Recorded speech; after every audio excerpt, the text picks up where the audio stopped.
Hello, dear friend. I am Sunil Srivastava, Managing Director and Founder of Kumar Engineering India Private Limited. मेरी journey का सबसे important पहलू ये रहा कि मैंने उस सेगमेंट में एंटर किया जहां इंडिया में अभी तक किसी ने शुरू नहीं किया था। प्लाईवुड सेक्टर की वो मशीन्स जो अभी तक इटली, जर्मनी, ताइवान, चाइना से आती थी, तो वो हमने बनानी शुरू करी और 2014 में हमारी जर्नी शुरू हुई मैन्युफैक्चरिंग से।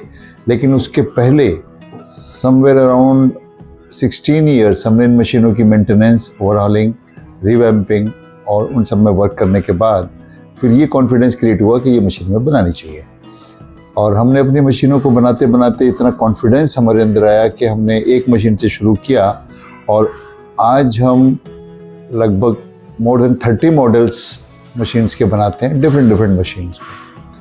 हमने इस जर्नी में ये नोटिस किया कि इंडियन प्लाईवुड इंडस्ट्रीज़ काफ़ी चैलेंजेस से गुजर रही है, जिसमें man power, lack of machineries, lack of automation, lack of professionalism and जो एक एजुकेटेड पर्सन्स की एंट्री इस सेक्टर में नहीं हो पा रही because it is not an organize sector in India as of now also.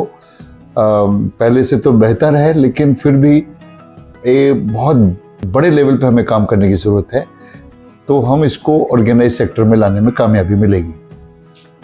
मैं जो आज एक फोकस सबसे बड़ा ये करना चाहता हूँ कि अगर गवर्नमेंट ऑफ इंडिया इस तरफ थोड़ा सा ध्यान दे तो इस सेक्टर के जो ड्रॉबैक्स हैं, जो कमियां हैं, जिसकी वजह से नए इंजीनियर्स, नए टेक्नोक्रेट्स, प्रोफेशनल्स, उनका ध्यान इस तरफ नहीं जा रहा, तो जब ये एक ऑर्गेनाइज सेक्टर में आना शुरू होगा तो इस तरफ एजुकेटेड लॉबीज धीरे धीरे आएंगे।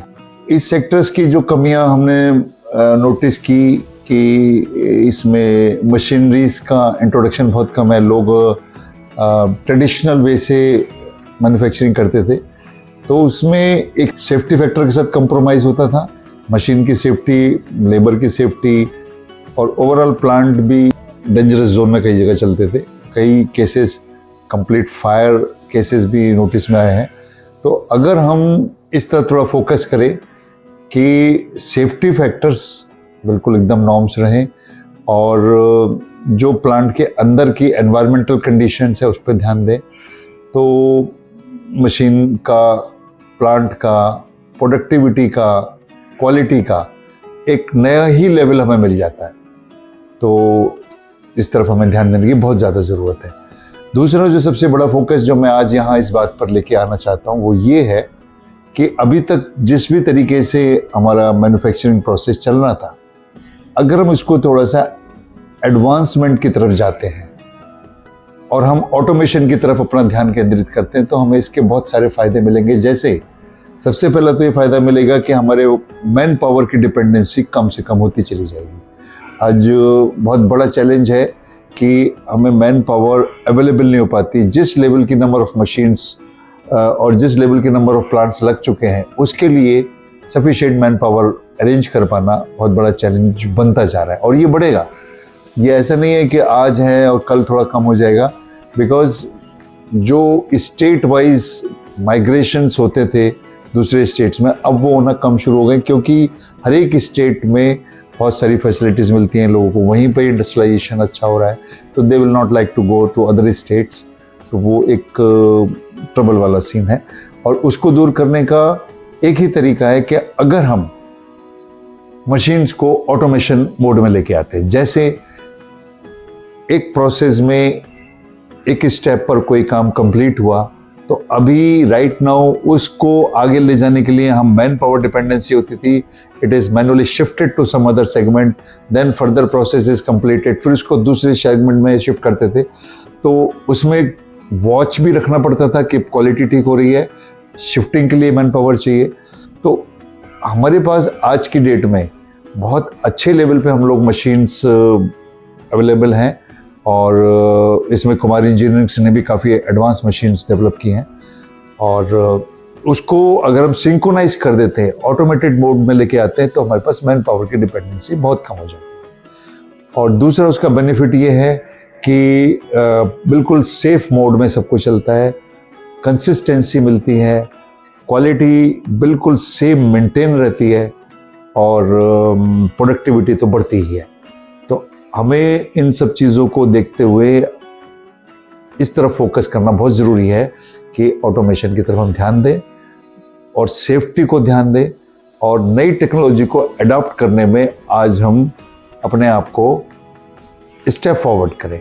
पहले क्या होता था, एक फियर फैक्टर था कि नई टेक्नोलॉजी लाएंगे और अगर उसको ड्यूरिंग एनी फॉल्ट और breakdown how fast it will be rectified. तो आज वो सिचुएशन से हम लोग आउट हो चुके हैं, क्योंकि इतना सिंप्लीफाइड टेक्नोलॉजी है, मैन पावर धीरे धीरे स्किल्ड होती जा रही है, तो वो इस फियर फैक्टर ख़त्म हो चुका है। अब हमें अपना फियर फैक्टर दूर करना है कि सिस्टम ऑटोमेशन की तरफ फोकस करें।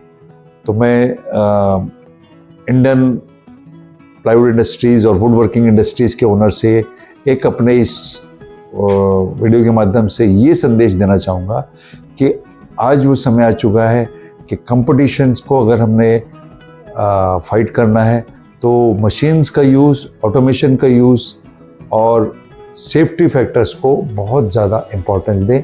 और मेरी वंस अगेन एक रिक्वेस्ट है कि हम लोग किसी भी तरह से अपने आप को पुरानी विचारधारा से ना रखें, एक नए ज़माने की नई सोच के अनुसार हमें आगे चलना चाहिए। और ये बदलते भारत की तस्वीर इतनी सुंदर बनने वाली है कि हम लोग सब मिलके साथ चले तो विश्व में हमारे देश का नाम बहुत ऊपर आएगा। इन सब शब्दों के साथ और बहुत शुभकामनाओं के साथ मैं आपसे विदा चाहूँगा। धन्यवाद, और आपने जो कीमती समय दिया है उसके लिए बहुत बहुत धन्यवाद। जय हिंद।